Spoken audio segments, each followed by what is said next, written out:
Hi everyone, we're back again with another Up the Dale podcast, and following on from the theme of the last one with Toby Lester, we're very happy again to have somebody from the county scene join us, answer some questions about their development through club cricket and into the county scene. Good morning, Chris Rushworth. Morning guys, how are you?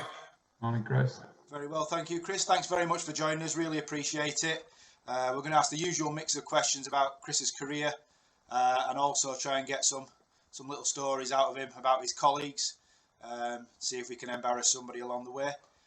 So I'm going to hand it over to Dave, who is, in usual fashion, is going to kick off and quiz Chris about his early career. Yeah, cheers Neil. Morning Chris. So yes, we'd just like to start sort of asking sort of our guests that we've had on the podcast recently about sort of the elephant in the room, if you like, and lockdown. How did you find I suppose the last season as a professional sportsman? You know, how was training, playing and things like that? And I suppose how are things going now, you know, in terms of pre-season with Durham? To be honest, 2020, the first lockdown, I really enjoyed it. I've got two young kids, 8 and 6 year old. So normally the summer, we're obviously ram-packed, and you know the weather we had last summer was outstanding during that first lockdown.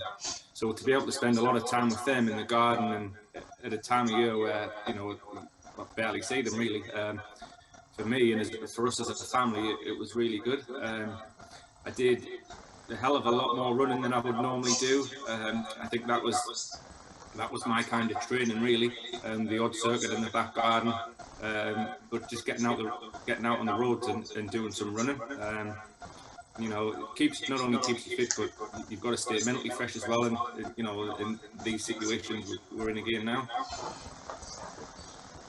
When you got actually out on the field last year, we spoke to Toby Lester about this last time we did a recording, and we asked about how you actually found playing matches last year, in terms of sort of the new rules that were brought in. Do you think there was anything good which has particularly come from them? Anything that you perhaps wouldn't like to see brought back for the 2021 season? I think, you know, one of the things we spoke about was, for example, the sanitisation breaks and the sort of the delay that brought to games, and you know, if you built up some momentum, it quite quickly disappeared in those breaks. Yeah, I think you mentioned those breaks. I think I know last year they had to be done because we were still, you know, it was still very, very much around and present. And this year, hopefully, things will have settled down. So perhaps those sanitisation breaks every 6 overs or whatever it was, hopefully that will be gone. Even if you just do it, I don't know, every hour, every 2 hours, or you know, when you have your drinks break, your lunch break, tea, that kind of stuff. Hopefully, because like I say, it slows the game down and it just makes the day a hell of a lot longer. I mean, as people who watch cricket will know, it's very rare that teams now keep up with the over rate. And when you're adding these extra breaks in for 5 minutes every 6 overs, it just makes the day so much longer. One thing, as I'm sure every bowler in the country will tell you, every seam bowler, last year we only had one new ball. It went to 90 overs a day, and the new ball, second new ball, wasn't due for the 90 overs, so you couldn't. That's a bad rule. But I'll be honest, I don't even know if they've changed the rules back to what they were for this year's Bob Willis or the county championship. I'm not sure, to be honest. No.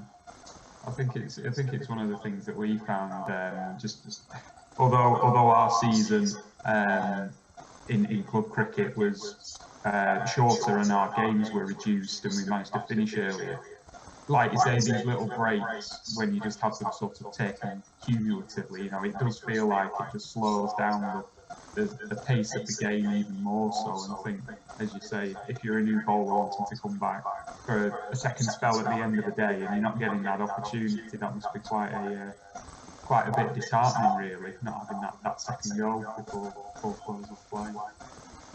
Definitely. I think that from a bowling point of view and a batting point of view, that sort of second period with a second new ball in the first class stuff, you know, that's part and parcel of the game. It's part of the tactical side of the game.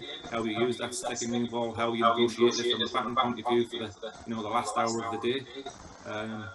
And that was kind of taken away in those 5 games of first class cricket last year. So it did feel like a slightly different game from a tactical point of view. So hopefully this year we get back to normal. And I know that the workloads and stuff in first class cricket last year, we were advised you can't bowl so many overs per game, 2 games in a row and stuff like that. And there was actually one guy who, I can't remember who it was, Jamie Porter from Essex, made a really good point. He brought up a point in a PCA meeting and said, what about these young guys, obviously referring to himself, like Craig Open and Ollie Robinson, these blokes who are pushing for international recognition, how are they meant to put in the performances when, you know, they've been told that they can't bowl a certain amount of overs? If they're your best bowlers in the team, you know, they've got a bowl, and if they can't do it, then how are you meant to get that extra recognition? Which is, it's a great point. Absolutely. Yeah, it really is, actually. It's a difficult one. How do you, as you say, how do you push on and make that claim for international honours if you can't get out there and actually do the bowling? I guess thinking a bit more widely as well about lockdown while we're on the subject, we've asked everyone so far, have you managed to pick up any new hobbies or interests during that time? Have you become experienced in baking bread or any of those kinds of things that we've heard about? Not baking. Although the last few weeks I have been sort of doing a little bit of baking, sort of sweet stuff for my little lad. He loves cakes and all that kind of stuff. So it's not doing my training any good, but we've enjoyed it. The first lockdown, I went and did a level 2 course in health and nutrition. So I managed to get that under my belt and qualified in that. And then just before Christmas, I've started a financial advisors course with a training company called Next Gen Planners, who I think Toby's actually speaking to them at the minute. Okay. Obviously, he's looking for stuff to do in his after cricket life. I guess that's a really important consideration as a professional cricketer. What comes after you finish playing and putting those plans in place, and I guess having quite a few months where you weren't able to practice properly, it gives you a good opportunity to think about that, and as you've done, sort of start putting plans in place and getting those qualifications. Definitely. I think the one thing it sort of showed me or taught me was, having that, we had such a long time without any cricket, that life wasn't all doom and gloom if I wasn't playing cricket, because I've been involved for such a long time, even as a youngster, watching my old man and my brother play, family play, then introduced into cricket myself, and it's kind of something I've lived and breathed for the best part of 20 years now altogether. So to have that sort of 2-3 month period in the summer without any form of cricket, it wasn't the end of the world. Life still goes on. I discovered other things, like I say, looking forward to after my career. It wasn't the end of the world. So for me, it's made me feel a lot more relaxed. That when the time does come, I'm not saying it's coming anytime soon, hopefully I play for another few years, but when it does come, it's not doom and gloom, and there's certainly stuff to look forward to there. You don't fancy thinking about the route that we've spoken to some others about and going down the umpire route, Chris, do you? To be honest, last summer, because I played four of the county championship games, or the Bob Willis games, so I had quite a bit of time when the T20s were on. I actually took my umpiring course this time last year, so instead of playing club cricket in 2020 summer, I went and umpired, so I think I got 4 or 5 North East Premier League games in, first team games, just to get a hand in that, just to try it out, basically just to see if I was going to enjoy it. It's not for everyone. It's a totally different way of watching the game and being part of the game. But for the games I did, you know, I did enjoy it, and it's definitely something that's worth looking at. I'm not good mates, but I know Michael Goff quite well from his Durham days, and I remember speaking to him about it a few years ago. He said, "Mate, start doing it as soon as you can." And obviously, he's doing extremely well, and you know, there's a good career there if you're any good at it. But he told me bowlers are in the best position to become umpires. So we'll see how it goes. But again, it's just something else. So you know, I've got a few things that I've tried and that I'm trying. Like I say, I'm feeling pretty good that when my time comes, there's going to be something now where I can slide into. Fingers crossed. Yeah. Did it give you a new sort of insight into what it's like for your county umpires and sort of the role they have to do, and as it will it sort of change how you approach sort of how you go about playing for Durham and you know, like appealing and just general, you know, sort of chatting with umpires, you know, because looking at having to spend multiple days out there, like we were saying, for 90 overs plus however many breaks, it's a really long and tough job actually, and I don't think perhaps it's appreciated by perhaps players and spectators alike. Because you know, I've tried it myself, and it's not as easy as it looks. No, definitely not. I very appreciative of our club level umpires, except when it's Neil Harvey who's umpire. There's no need for that. So we spoke briefly about sort of your plans for the future, but perhaps we could bring it back to the start and you know, your early days in the game. And born in Sunderland, and obviously that's an area and the North East as a whole, you know, rich in sort of cricket tradition. You know, the number of players who've come from that area is pretty remarkable. What was your junior cricket experience in terms of club, sort of regional, district level? How did that go? So I mentioned before, I come from a pretty cricket and family, a strong cricket and family. My dad played, uncles played, cousins, brother played. So Phil Mustard, former England and Durham wicketkeeper, Gloucester. He's my cousin.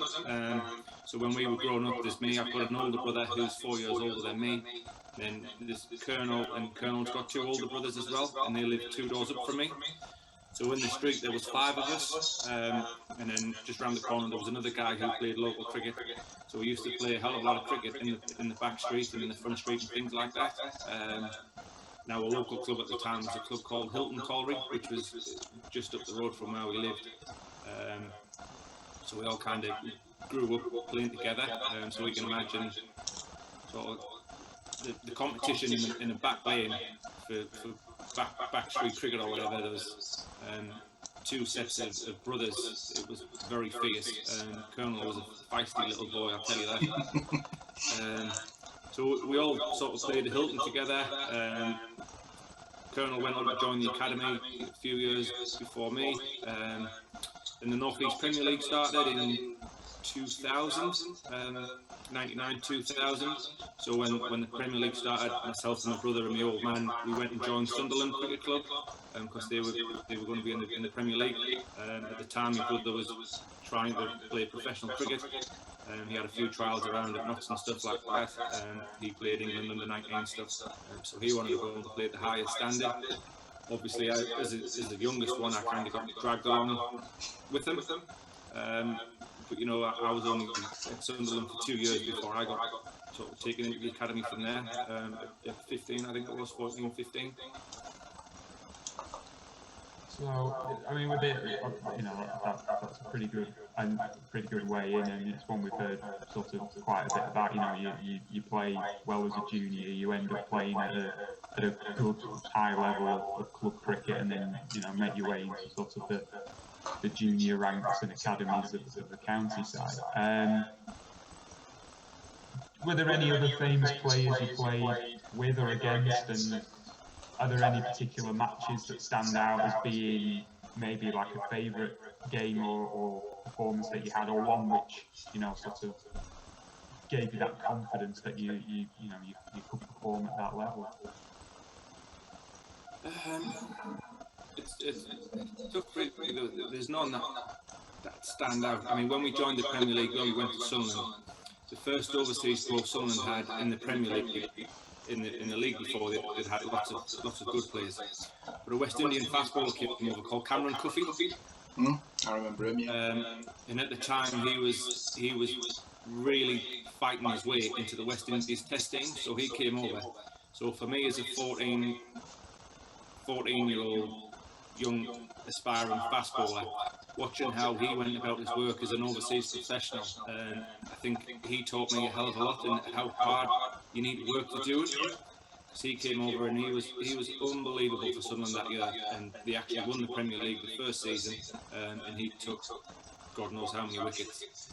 But while I was playing sort of junior cricket midweek on an evening and stuff, you would see him running around the ground and doing all his fitness work, and it showed you how hard he worked. And then that winter he actually got selected for the West Indies test team against Australia. So again, watching someone who's got these ambitions, and you can see him putting in the hard work, and then it actually comes off, and you're watching him on the telly playing against Australia for the West Indies. For me, that was a sign of, right, this bloke really wanted it. He's shown everyone how hard he's willing to work, and now he's got his just rewards for it. So that, I guess, was a nice early lesson for me. And then 2 years later, we got Franklin Rhodes as overseas pro, whose West Indies career had probably finished by then. Yeah. You could see how competitive he was in a completely different way. Cameron was like a nice, gentle, soft fella, whereas Franklin was very out there, very confident, full of himself. But again, he was the standard of professionals we've had. It's been unreal. So to learn from these blokes as a youngster was great. That's interesting, actually, because in our league, Chris, we are a completely amateur league. We are linked to a league. We're like a feeder league for a Premier League where pros are. So you don't hear not necessarily first-hand stories on pros, but you hear a lot of stories about pros that possibly don't pull the weight or don't put the effort in. So I guess it's always nice when you do hear a story of somebody come over and really does make an impact, and a positive impact at a club. Yeah. I guess there's probably more stories of positive pros than negative, in honesty, because obviously normally negative stories are the ones that come out, not necessarily positive ones in all walks of life. But it's nice to hear positive stories of guys who come over and make that sort of impact, really. That definitely. I wish league cricket was that strong with the same kind of players coming over now, but unfortunately it's not. I don't know whether that's. I don't know the reason for it. And I know visa situations and all that kind of stuff's changed a lot in the last few years, and certain level of players aren't allowed to come over. I don't know. I just think, I don't know what it's like down there, but league cricket up in the northeast isn't quite as strong as it was 10, 12, 15 years ago. And the level of overseas players that are coming across just isn't the same, which makes a big difference. Yeah. Like I say, if you've got young lads in your team and you've got these, really good aspiring overseas players coming over, then I guess it shows everyone in the club what can be achieved. But if you can't get them, then it's a shame, really, because it makes a big difference to not just the club, but to a league and an area when you've got these big names coming across. No, my experience is, I think Dave will agree, is that it's been exactly the same over here. You hear of some of the pros around the Lancashire area, like you said, even 10, 12 years ago, there was big names coming over, and you just don't hear it anymore. I mean, the last one I can remember is, I think Callum Ferguson played up at, is it Netherfield, Dave, or somewhere like that, scored a bucket load of runs, and then after that, I don't really hear many more coming over, in all honesty. And you're right, it is a shame, because it's a massive draw for league cricket for something like that, and the whole community benefits. So yeah, shame, really. Yeah, I'd agree. I mean, like you were saying, the same sort of period 10, 15 years ago, you quite often hear of people playing for local clubs who had international experience coming out of their ears, and you just don't tend to see that now. They tend to be players who are like we said, challenging for international honours rather than they've actually had it themselves. So if we just move on sort of in time, if we can, to we're actually making it in the professional game. So making your limited overs debut for Durham in 2004 against Sri Lanka A. We spoke to Toby, again, to mention that again, we spoke to him about the pride of representing his county, his local area, his team, and the pride in that. I mean, it must have been the same for you. And just how did you hear about actually making the final team, and how does that come about? That one, the one day, I'll be honest, I can't totally remember. I remember the game. I can't remember being told I was going to play. I remember the game. I got whacked all over. Obviously, Sri Lankan teams come across them, or the A sides, and it looked like they didn't give a monkeys. Like they belted it everywhere. I think off the top of my head, the figures were something like none for 65 or something like that off 8 or 9 overs. So it wasn't a debut I'll cherish in terms of performance. But like you say, getting the nod and getting in that starting 11 for the first time. It is an amazing feeling, and I'm pretty sure I was only 18 at the time, so I was quite young really. In and amongst a bloody good squad back in those days, we had a hell of a lot of fast bowlers. So to actually get a game in that sort of scenario was fantastic. Just a shame it kind of didn't take off from there. Yeah, that was something I was going to mention. It was perhaps it wasn't. We've heard from quite a few players about how they've made good progress in the professional game, but of course, you got released in 2006 and a range of jobs. I think the information on Quick Info says about working in a call centre, for example. It's not sort of all been plain sailing. So how did you find that return to what we can call, I suppose, normal life outside the professional game? Did you think that was the end of your professional career, or was it just sort of a slight bump in the road? When I got released from the academy, I got told there was a spot waiting for me on the MCC Young Cricketers, and at the time, I kind of wasn't too fussed. I didn't want to go and live in London, all that kind of stuff. I didn't enjoy my last year on the academy, so I was kind of happy to just chill out for a little bit.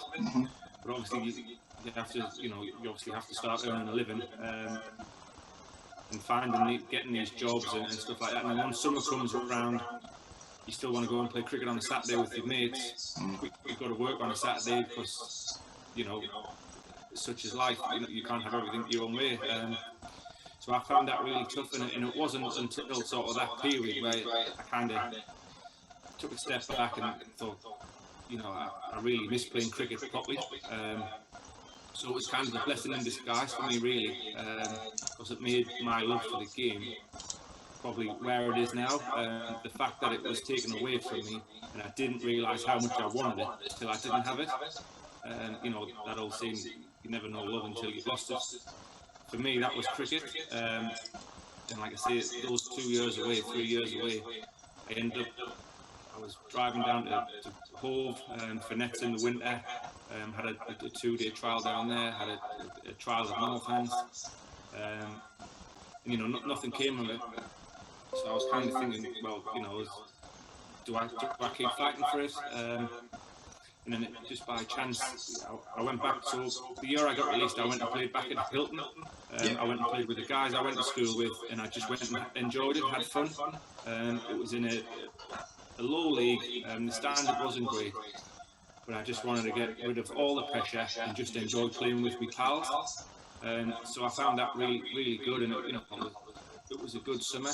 Then the year after, I went back to Sunderland in the Premier League to try and push, you know, to take my game to the next level. I thought I had to play the best standard I could. So I went and played at Sunderland for a year. And then from there, in the following winter is when I got offered sort of basically just to help the guys out in the nets. At the time, I was selling car insurance in a call centre. And Jeff Cook just rang me and said, "Look, Rush, I know you've got a job. We'd love extra bowlers if you're ever free for a net and you want to come and have a bowl, you know, just dive in. We're more than happy for you to come and bowl with us." So, you know, I kind of used that as practice, really, obviously bowling at the lads and getting myself into a decent bit of shape.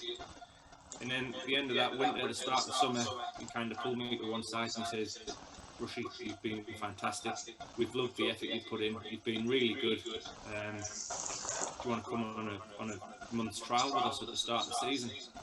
And I kind of looked at him and said, "Look, I've got a full-time job, you know, it's something I'll have to think about." And he was like, "Right, no bother." So anyway, I went home, spoke to my missus at the time, told her the crack. And anyway, I rang Jeff straight back as soon as I got home. 2 minutes conversation. I was like, "Jeff, yeah, I'd love to." So I quit my job. Went for a trial of Durham for 4 weeks. First game we played was against the Kent and Essex combined team down in Billericay. I think I got something like 12 for 50 in the match. And then I suppose the rest is history. 2 weeks later, I was offered a 2-year contract, and then I guess my career from there is kind of gone on. So it was tough to take that 2-year period, but without it, I don't think I'd be where I am today. Yeah, I was just thinking about that as you were explaining. Do you think it was good? It clearly sounds like it, but I suppose thinking about other players in the professional game, having that time out from the professional game, almost rediscovering that love and enjoyment of the game. Do you think that other players could benefit from something similar? And I'm thinking as well about, especially at the minute, with players being in these international players being in these really difficult and challenging bubbles and being having to stop all night, every night, on the ground, at the playing at, and all the pressures that brings. That must be really tough on keeping up the love of the game, and whether other people involved in the professional game could benefit from rediscovering.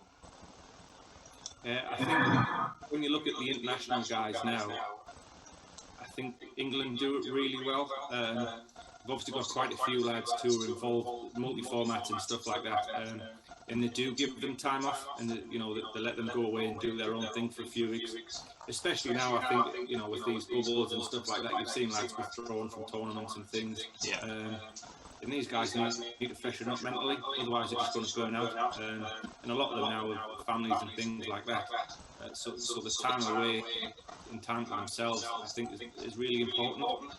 I guess when you come down a level to professional stuff, the one advice I'd say to kind of academy lads, when you're on the academy and you're striving for that first professional contract, you always feel under so much pressure to perform. I guess my advice to these sort of young lads in between the academy and sort of that professional level is don't put too much pressure on yourself. I think it's so hard to perform consistently under self-pressure. Unless you know, people like Stokes, Kim Williamson, Coley, these guys, you know, they're the best in the world because they can do that. But for young guys, when you put yourself under so much pressure all of the time, I reckon your performances kind of take a hit. So for me, I would say don't put too much pressure on yourself. Just enjoy playing cricket, because it's a fantastic game, and it's meant to be enjoyed. And I think when you enjoy it more, I think that's when performances kind of sort of take care of themselves. If you're good enough, you know, you'll shine through. Yeah. You mentioned a bit earlier about coming back into the game after your time away, and you came back in 2010. First game back, bit of a tough one by the looks of the scorecard against Neil's mighty Yorkshire. Sure, Neil will be delighted to hear Yorkshire racking up 600 plus, and yeah, a bit of a tough reintroduction. Something 27 overs for no wicket. It must have felt quite a bit of, as I say, a tough reintroduction, but you know, it must have been a great feeling to get that second bite of the cherry and in the county game. Yeah, definitely. That game, the first class debut, because the way sort of the previous years had been, I remember this vividly, and this is something I'll never forget. I didn't find out I was playing until the morning of the game.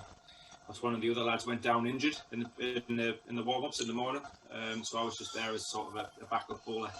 One of the guys was injured, so when Jeff pulled me over and said, "Are you playing?" And went back in the changing room, just had a seat for 5 minutes, picked up my phone, and at the time the changing rooms were in the rugby stand. So I kind of walked through the back, and I remember being in the middle of the rugby ground on the phone to my old man, tears in my eyes, telling them, "Look, Dad, I'm playing. I'm going to make my first class debut." And sure enough, I think it was probably the second or third over of the game.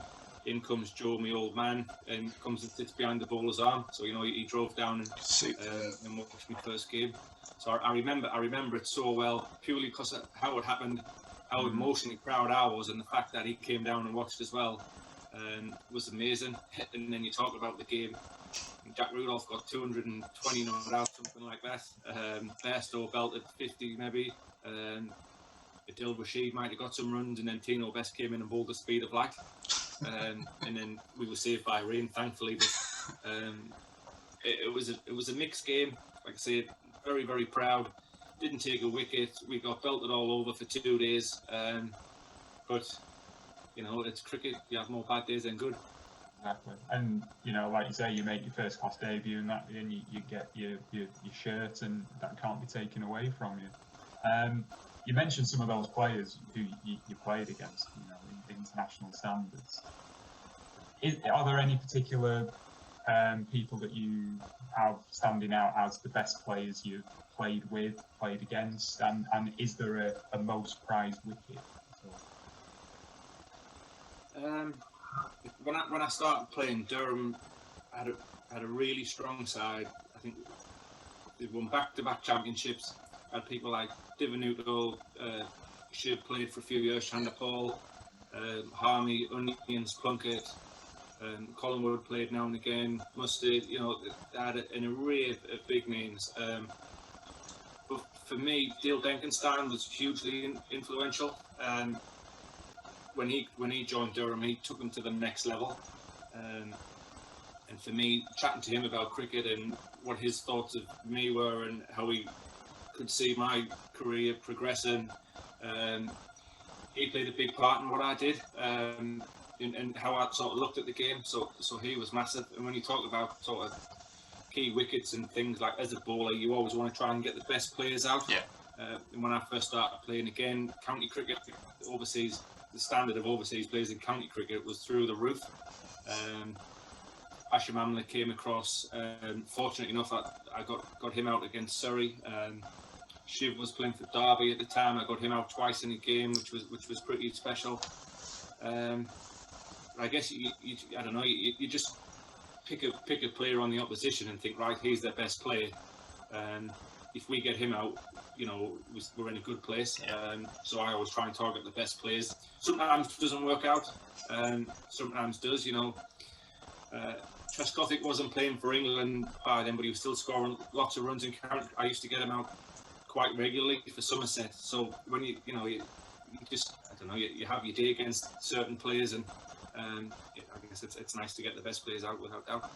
There's a little pattern there though, Chris. A couple of left-handers you've mentioned in there. Is it left-handers something that you feel you're stronger against?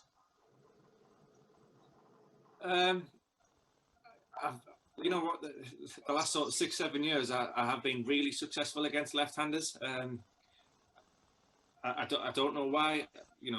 I guess I do love bowling at them. I'm not going to lie, but I do have a good percentage of left-handers. I don't know. I guess my style, technique, and I guess the skills are suited for left-handers. But cricket's an ever-evolving game. I think people will have seen what I've done in the last few years, and no doubt, they try and combat with their own kind of counter punch. So again, that's something I might have to look at this year, next year, whenever it'll be, because I'm sure these left-handers will look at me and think, right, he's not getting me out. So I guess that's the battle when you play against these guys so often. You work out strengths and weaknesses and stuff like that. So I guess that's why people, the first-class game just keeps getting better. So just moving forward a little bit to 2015, one of probably it's got to be one of your best seasons, leading wicket taker in the country, 83 wickets. It's a hell of an achievement that in a county season. Did you have any hopes at that point you might be in contention for England squad at all?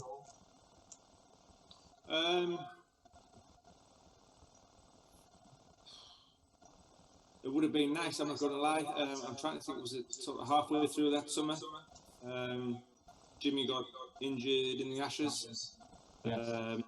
And one of the selectors came and spoke to us at Durham, said, look, you're in the frame. There's a few names in the hat. Kind of, how do you feel about it? And I looked at him as if to say, what do you mean, how do I feel about it?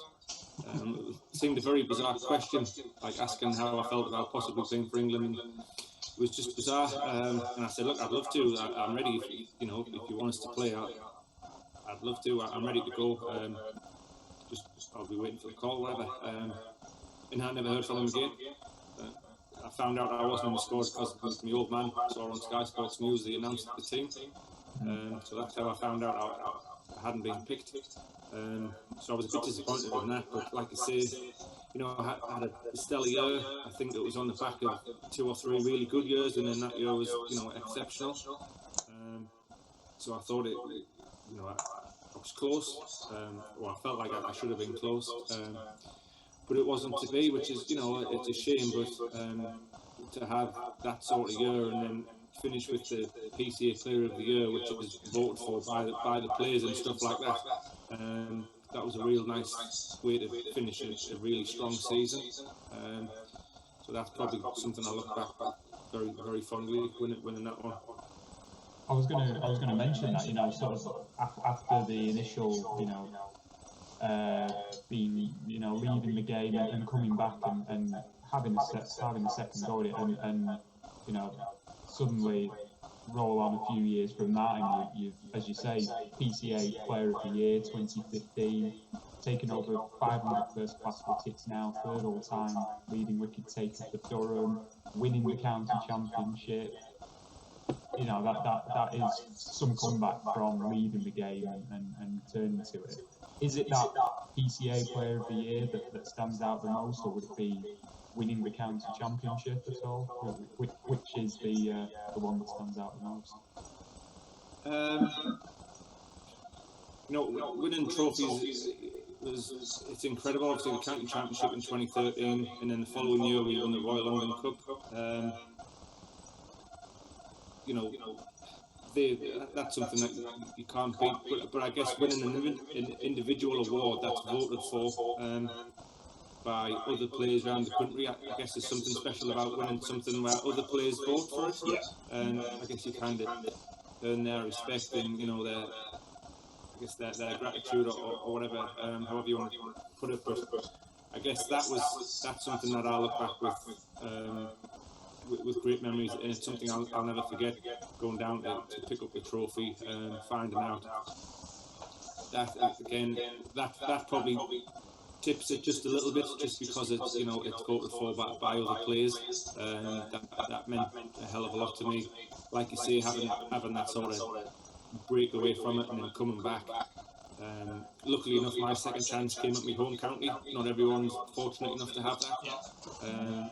So I guess to make the most of that, and then to grab that one 5 years later or something, it's something I'm very, very proud of. And I'll be forever grateful to Jeff Cook for giving me that second chance. Yeah, it's a wonderful story, Chris, and very much the sign of somebody, like you say, that has grasped that chance with both hands, and the recognition from your peers it makes it all more special. It's 100%. Thanks for giving your time in terms of your career like that, Chris. We're now going to move on to something we like to think is a little bit more light-hearted.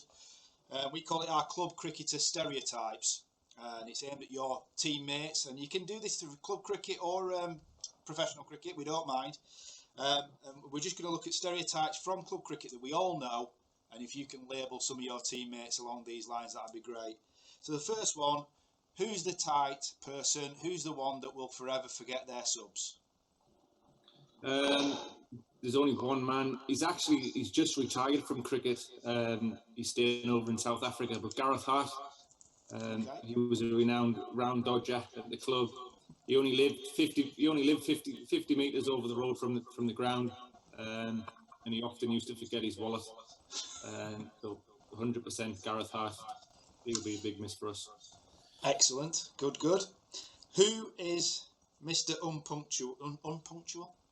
Anyway, who's the last one that always arrives at the ground?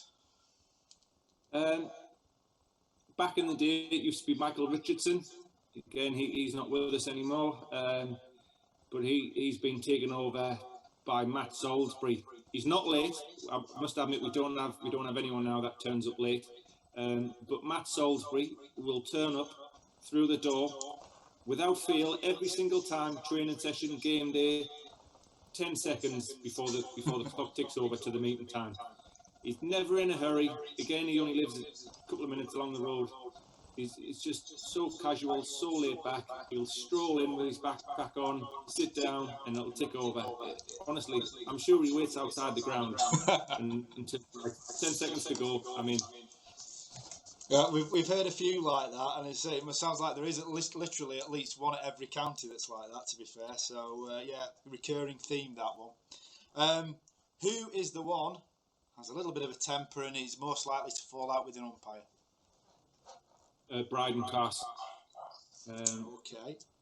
Fast bowler, young South African, aggressive, does get quite huffy.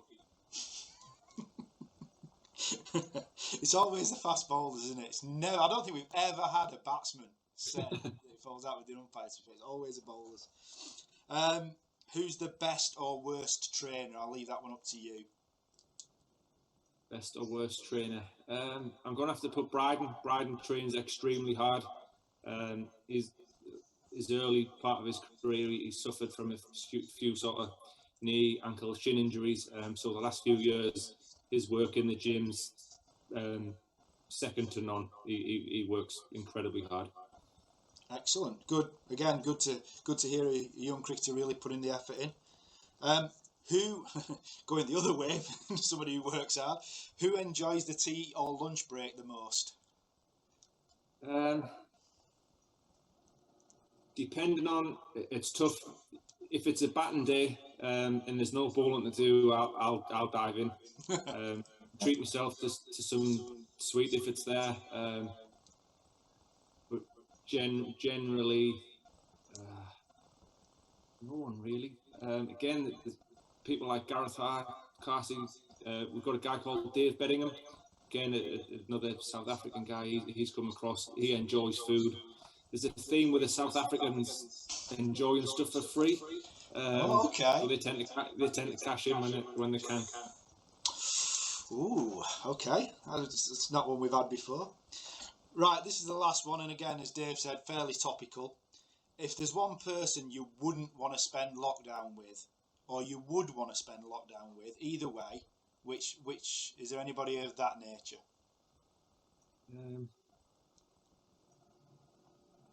Tough one.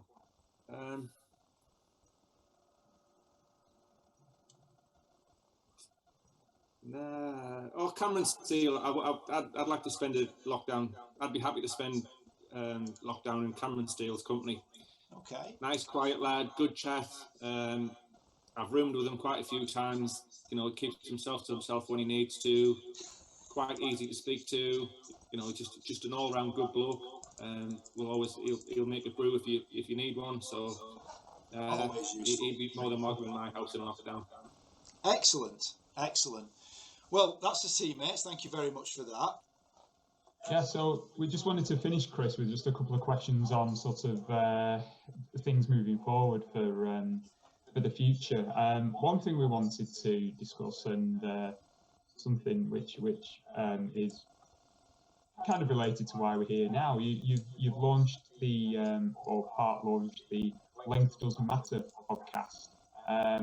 I've listened to some of those, and they've been really good. They've been really interesting and sort of thought-provoking discussions, definitely. And I think as we've discussed today, I think there's a good lesson in there of appreciating when you are able to play the game, when you think of the times when you're not able to play, and when you don't have that opportunity. So I think there's a great lesson in there for everyone from your story today. So I think that's probably a good place to finish, and finish on a high. Chris, thank you so much for your time today. It's been really interesting to hear about everything that we've discussed and how you've got into the game, and just the stories that you've told us about of what you've achieved in the game, and all the other things as well, outside of cricket that are just as important as well for people. It's all just been really interesting. So thank you so much for your time this morning. It's been great. Cheers, Chris. No problem. Thanks for having us. Really enjoyed it. Thank you. Cheers, Chris. Neil, thanks for contributing as well. Unfortunately, Neil's not able to say farewell himself, so I shall do it on his behalf. So thank you very much, Neil. Thanks again, Chris. This has been another episode of Up the Dale, and we look forward to speaking with you soon. So until then, bye for now.